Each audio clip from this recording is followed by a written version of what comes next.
meet our main panel in the order they appear on the ballot.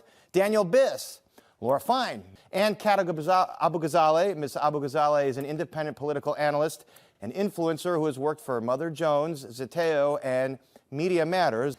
We have a lot to get to tonight, a lot of candidates, but we do appreciate you being here in this all-important race. So, Ms. Abughazaleh, day one, reasserting Congress, strengthening checks and balances, strengthening democracy. Paris, I do want to issue a little correction. As much as I respect the term of influencer, I'm a researcher and journalist who has done original reporting for Mother Jones, Media Matters, Zeteo News, and my specialty is actually fighting the far right. Everyone that runs our country now, Stephen Miller, Elon Musk, Tom Homan, they are the people I used to report on and win against, and they know that, which is why, like some of the most effective critics of this administration, I'm under federal indictment. But as much as we want to expand the Supreme Court, as much as we want to pass ranked choice voting, I mean, in this race, someone could win with 20% of the vote. I'd rather lose with RCV than win this way.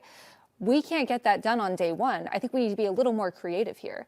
Democrats are still operating as if the only levers of power are legislation and votes and conversations behind closed doors. We need to talk seriously about general strikes, about breaking quorum, about exploiting parliamentary procedure to ensure that Republican legislation doesn't get through. Any time spent blocking that legislation is time well spent if it's not terrorizing our communities. Well, there's a filibuster in the Senate. What could you do in the House on that front? Like I said, we can break quorum. We can also be using our resources right now to actively feed people, clothe people. We do that in my campaign. Our office at 7016 North Clark Street doubles as a mutual aid hub. If you want to bring by men's clothes, toothpaste, toothbrushes, shampoo, or conditioner, we could really use your help. But the Democratic Party could be doing this at large with its massive donor base. Specific proposals on day one or early on in your tenure that you will enact to tackle these issues? Yeah, once again, I really want to stress that as much as I would love to pass a progressive utopia of legislation with this president and the farce of the Supreme Court, I do want to be realistic that we're probably not going to get everything. But I do think that there are things that are wildly popular, and especially as material conditions get worse, that we can push. In my ideal world, and this is really radical, I know, everyone can afford housing, groceries, and healthcare with money left over to save and spend. And it turns out that universal healthcare with full vision, dental, mental, and hearing coverage, building more housing with federal incentives to work with local businesses and protections against price gouging actually save us money while having better outcomes. But also we need to talk about the immediate. Like I said, with the work of actually using party resources to feed, clothe, and make sure people are okay, we need to be doing that with our constituent services as well. I want our office to be the first to institute a chat feature to make it more accessible for people to access as their material needs denigrate. How can folks be sure that you're truly invested in this district? Why did you choose this district? I wish I had like some sexy maniacal answer for this, but my partner and I moved here to save the onion from being bought by Elon Musk. The deal went through really fast, and so we looked at neighborhoods we wanted to live in, and we decided Andersonville, Rogers Park, Edgewater, and I did not plan to run for Congress, and then I wanted to run in the place I want to live. And now we live in Rogers Park, and our campaign office, once again, 7016 North Clark Street, bring us men's clothes. But it's one of the most diverse places in the country. It's an incredible place to be. And it's also one of the most insanely gerrymandered districts anyone's ever seen in their life. And so we're trying to represent everything from uptown all the way to Algonquin. And this is also where my family immigrated. This is where my family started their life in America. My grandfather went to college here after the Nakba. This is where my dad learned English. But I also don't want to lead with that because this is a city of transplants and immigrants and refugees in our own country that are coming here for queer rights, reproductive rights, because of climate change. And I don't want to play into this narrative that they can't make a positive change just because they're not from here. Ms. Abughazaleh, you mentioned you've taken on the far right in your role as an analyst and as a researcher. Are there areas that you pledge to work with Republicans if you're in Congress? Absolutely, but we can't compromise basic human rights. I think that some of the most promising places for any bipartisan support is AI and tech regulation. AI is one of the most universally unpopular issues right now, even so much so that Republicans thought that Trump went overboard by saying states couldn't regulate AI for 10 years in his big BS bill. That is somewhere where we can compromise. Also, reversing Trump's unconstitutional tariffs. Republicans are feeling the heat from this tax that he's put on the American people, too. But we also have to talk about the donkey in the room. When it comes to leverage, it feels like Democratic leadership is allergic to it. And in our race, we have a lot of progressives, a lot of people will vote to raise the minimum wage, but will they be pressuring their colleagues publicly and privately to do the same?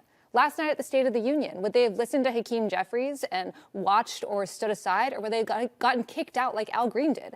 We need to actually move the party left, and by that I mean towards the center. How do you propose the nation enforce federal immigration law? I can give you specifics. Specifics. So we need to, first off, abolish and prosecute ICE and DHS. And we return DHS's responsibilities to the Departments of Justice, State, of Treasury, of Transportation, all of these responsibilities that were taken from those departments, we return them there, and we build an immigration system similar to what we had before ICE, but even better with more federal workers. We need to fully abolish and prosecute ICE. We need to repeal the Patriot Act. We need to lift refugee caps, and we need to offer complete amnesty and citizenship to any immigrant here who has not committed a violent crime.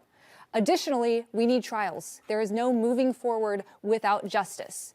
Stern words for Greg Bovino aren't enough. Body cameras aren't enough. We need people willing to put everything on the line, not when it's politically convenient, and not have their hands in their pockets. Let me ask you this. If ICE has information on known violent criminals in the community who are undocumented, should local authorities cooperate? We have a justice system that can function without ICE and that functioned without ICE before. ICE has shown that it is completely untrustworthy, that it lies, that it kills, that it kidnaps, that it abuses.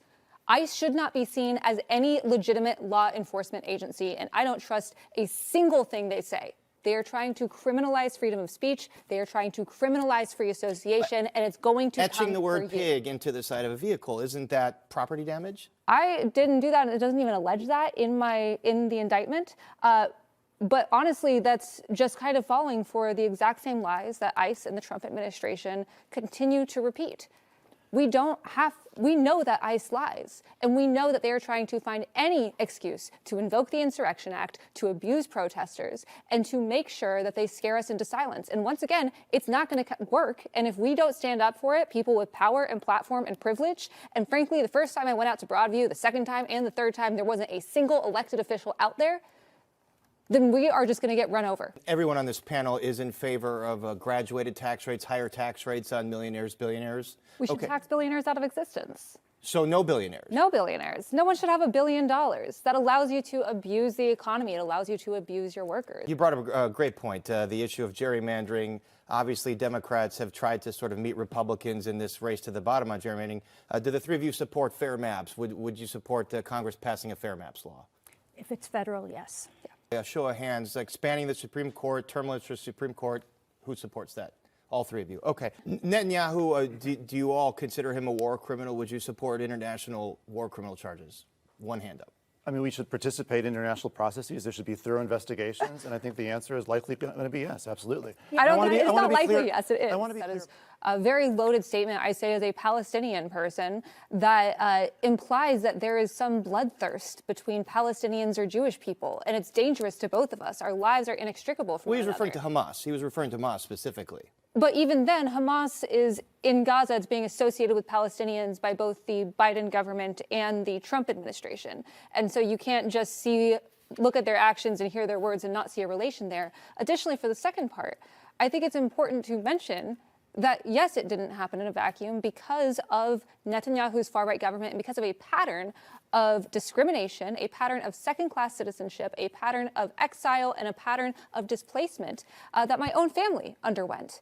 And my position on this is really not that radical. Every civilian deserves to be safe. No child deserves to go to bed hungry. Every war criminal should be held accountable. And Palestinians deserve we should recognize their statehood so they can negotiate a solution on equal footing. Ms. Abughazaleh, what about the state of Israel? Do you support the right of Israel to exist as a state? I think that this question is said as if it doesn't exist. What we need is to ensure that any solution, whether that is a two-state, a single secular state, whatever it is negotiated not by America, but by the people that actually live there, by Israelis and Palestinians. This is, my great-grandfather had a hotel. And when they were expelled, he carried around the key ring to every single door in his hotel till the day he died. He was buried. And he lived in Palestine? Yes, my father's side is Palestinian. And if someone came to me and said, you could have the hotel, but you displaced 300 people, I would say absolutely not, because trauma begets trauma.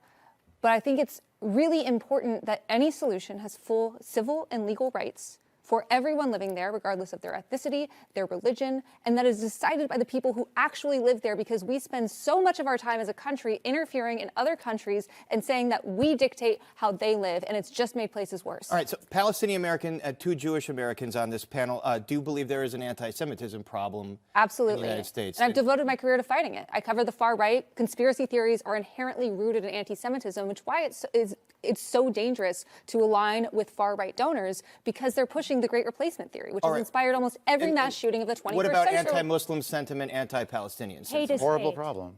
It's a horrible problem. Should there be a withdrawal of Israeli settlements in the West Bank? Of course. Yes. I'm opposed to the settlements. Should there be a withdrawal of Israeli forces in the West Bank? Yes, we need peace and dignity everywhere.